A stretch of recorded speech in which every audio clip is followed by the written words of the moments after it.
Muy buenos días, tardes o noches. Nosotros somos de último momento con mis compañeros Asier Arce Hernández, Miguel Munguía, Uriel Martínez y Gerardo Espejo y pues yo, Joshua Medina. El capítulo de hoy vamos a hablar sobre la teoría crítica y de un poco de su legado, ya que la teoría crítica surgió en en la primera mitad del siglo XX dentro de la escuela de Frankfurt, que ese tema da para otro capítulo. En un contexto pues que estaba marcado por una crisis económica, el ascenso del fascismo, las guerras y el avance del capitalismo industrial. Toda esa corriente buscó comprender cómo la cultura, la ideología y estructuras de poder influyen en las conciencias humanas y en la forma en que las personas pueden llegar a interpretar el mundo, ya que a diferencia de las teorías tradicionales que solo intentan como describir o medir hasta cierto punto la realidad, la teoría crítica en su momento aspiraba a transformarla, cuestionando las formas de dominación presentes en los medios de comunicación, la economía, la política y la razón moderna. Esta misma también planteó que la modernidad había fallado en su promesa de progreso y racionalidad, pues estas mismas estructuras podrían convertirse en mecanismos de control. Su objetivo principal pues, es promover una razón crítica de detectar estas desigualdades y el poder orientar a la sociedad hacia mayores niveles de libertad, justicia y humanidad. Bueno, a mí me gustaría hablar un poquito más a detalle de la teoría crítica. Primero que nada, pues como bien lo comenta mi compañero Joshua, surge en lo que es la Escuela de Frankfurt. Es basada pues en un grupo de pensadores asociados al Instituto de Investigación Social de la Universidad de Frankfurt. Este es en Alemania, principalmente activos desde la década de 1920. Figuras clave incluyen a Marx Horkheimer, a Theodor, a Herbert Marcuse y posteriormente también a Jürgen Habermas. Más que nada la teoría crítica, hablando ya más a grandes rasgos, rechaza la pretensión del positivismo y de gran parte de la ciencia tradicional de lograr un conocimiento totalmente neutro, perdón, o libre de valores. Sus pensadores argumentan que, primero que nada, tiene intereses subyacentes, ya que toda investigación, incluso la que presenta como puramente objetiva, está motivada por intereses humanos. La teoría señala que el conocimiento tradicional o teoría tradicional está hecho al servicio del statu quo y de la reproducción del sistema social y económico existente, ya sea capitalista, pues en su análisis. También, pues su segundo punto es que rechaza, o es una razón instrumental, perdón, ya que critica duramente lo que llamaron la razón instrumental o razón objetiva. Esto es una razón enfocada únicamente en la utilidad, la eficiencia y el control. Básicamente su propósito es encontrar los medios más eficaces para alcanzar un fin preestablecido sin cuestionar pues, la moralidad o la humanidad que desee ese fin, ¿no?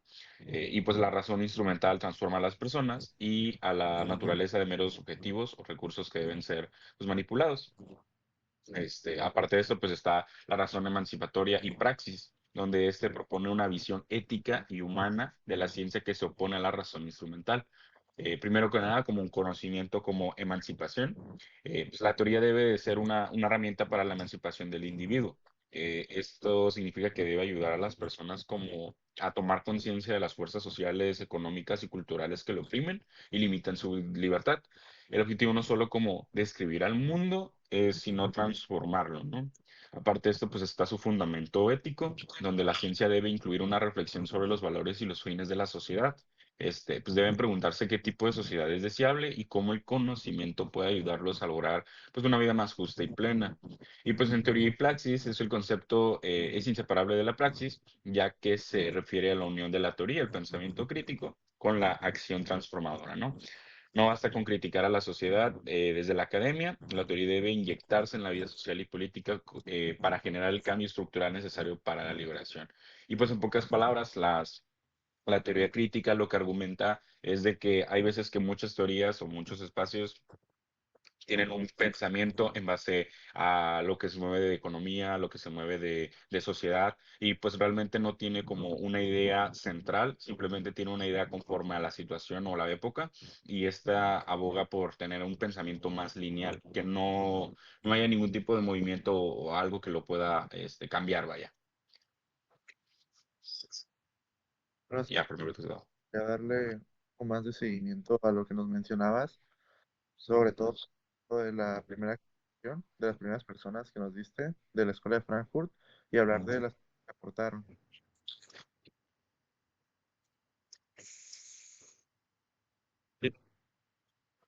La teoría crítica también revolucionó la manera en cómo entendemos el conocimiento y la educación. Para sus autores, la ciencia no puede limitarse a producir datos útiles para la economía ni a sostener estructuras de control social. En lugar de eso, debe promover una comprensión ética del mundo capaz de cuestionar lo establecido y fomentar sociedades más humanas. Bajo esta perspectiva, el pensamiento crítico es una práctica que impulsa el diálogo, la creatividad, la reflexión y la autonomía, y que se opone a la obediencia ciega, la pasividad y la reproducción mecánica de ideas. El conocimiento no es un simple conjunto de información, pues es un recurso que, dependiendo de cómo se use, puede reproducir desigualdades o convertirse en una herramienta poderosa para liberar al individuo de las estructuras que lo subordinen.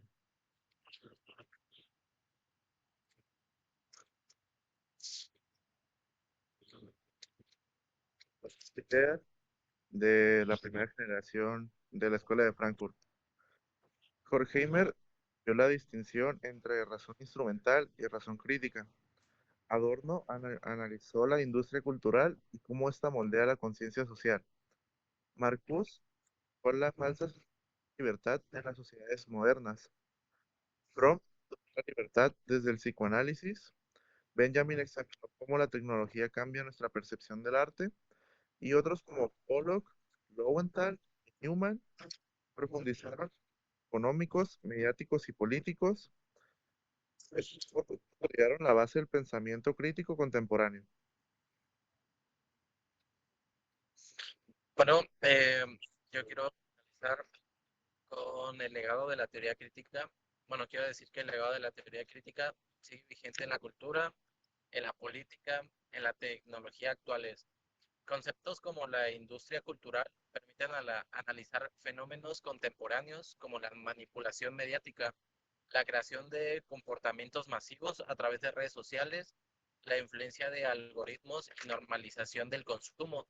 Además, autores posteriores como Habermas desarrollaron la razón comunicativa basada en el diálogo y la participación democrática.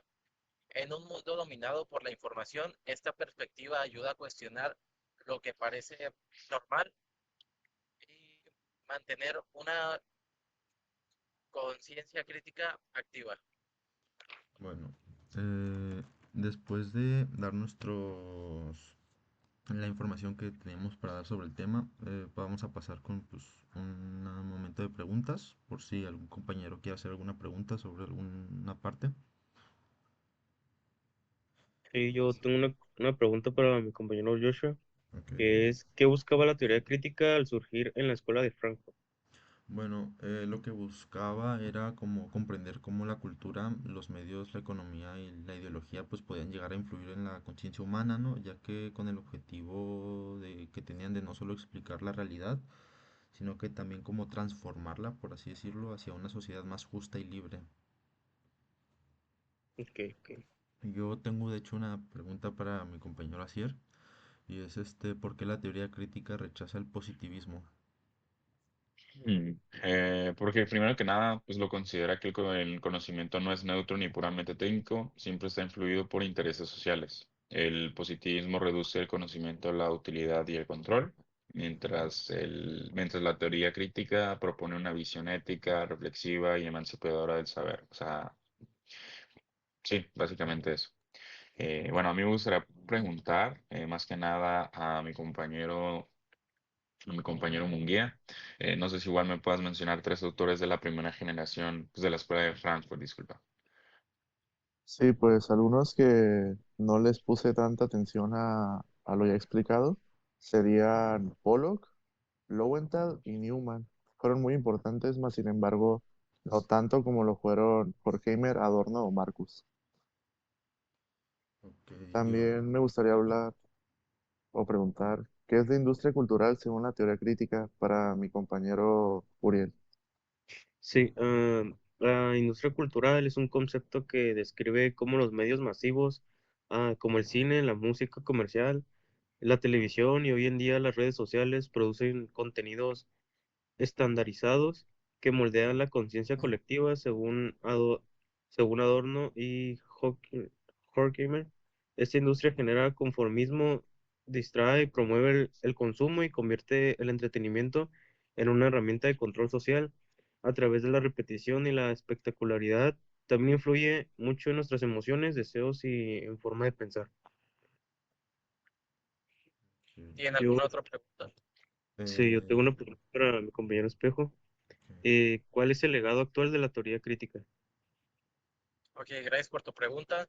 Mira, su legado nos permite analizar fenómenos contemporáneos, como ya lo había explicado, como redes sociales, algoritmos de manipulación, eh, mediática y consumismo. Además, inspira formas de resistencia, pensamiento crítico que cuestiona lo que parece normal en esta cultura moderna. Ok. Bueno, Sí. ya para dar cierre, yo quiero pues hacer una última pregunta. Le voy a tirar al aire, no sé quién me la pueda contestar, y es ¿qué pregunta conecta la teoría crítica con la teoría del conocimiento?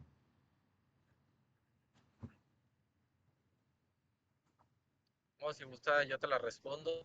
La pregunta, conocer para qué y para quién, muestra que el conocimiento tiene efectos sociales y políticos y puede servir para la emancipación o para el dominio.